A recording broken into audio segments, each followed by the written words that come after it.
Hi guys, നമ്മുടെ lunch വീഡിയോയിലേക്ക് എല്ലാവർക്കും സ്വാഗതം കൊണ്ട് കേട്ടോ. അപ്പോൾ ഞാൻ ഇന്ന് എന്തൊക്കെയാണ് നമ്മുടെ ലഞ്ച് പൊതിയിൽ വെക്കാനൊക്കെ ആയിട്ട് ഒരുക്കി വെച്ചേക്കുന്നതൊക്കെ കാണണ്ടേ. ആദ്യം തന്നെ തേങ്ങ ചമ്മന്തി അരച്ചത് വെച്ച് കൊടുത്തു. പിന്നെ ഒരിത്തിരി അച്ചാറുണ്ടായിരുന്നു, നമ്മുടെ മാങ്ങ അച്ചാറല്ലേ, അത് തന്നെ എന്നും വെക്കുന്ന സാധനം. പിന്നെ ഒരിത്തിരി വൻപയർ തോരനുണ്ടായിരുന്നു. ഈ പയറുണ്ടല്ലോ, ഇത് കാണുന്നത്ര സുന്ദരനൊന്നും അല്ല കേട്ടോ.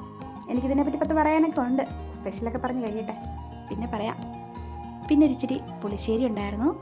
അത് കഴിഞ്ഞിട്ട് ഇന്നലെ രാത്രി ആരോരുമില്ലാതെ ഒറ്റപ്പെട്ടു പോയ ഒരു പാവം മത്തി പൊരിച്ചതുണ്ടായിരുന്നു. ഇവനൊപ്പമുള്ള ഇവൻ്റെ ഭാര്യയും മക്കളും എല്ലാം ഇന്നലെ ഓരോരുത്തരുടെ വയറ്റിലായി. ഇവൻ മാത്രം ശേഷിച്ചു.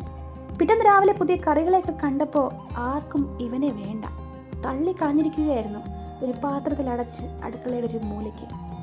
എനിക്ക് പണ്ടേ മറ്റുള്ളവരുടെ സങ്കടം കണ്ടാൽ സഹിക്കാൻ പറ്റില്ല. ഒന്നും ആലോചിച്ചില്ല, പോയി തൂക്കിയിങ്ങെടുത്തു. എന്നും വരട്ടെ, ചോറിനറ്റത്തിരുന്നോളൂല്ലോ. അപ്പോൾ ഇത്ര ഉള്ളൂ കേട്ടോ, പറഞ്ഞ് കുറച്ച് സെൻറ്റി ആയിപ്പോയി.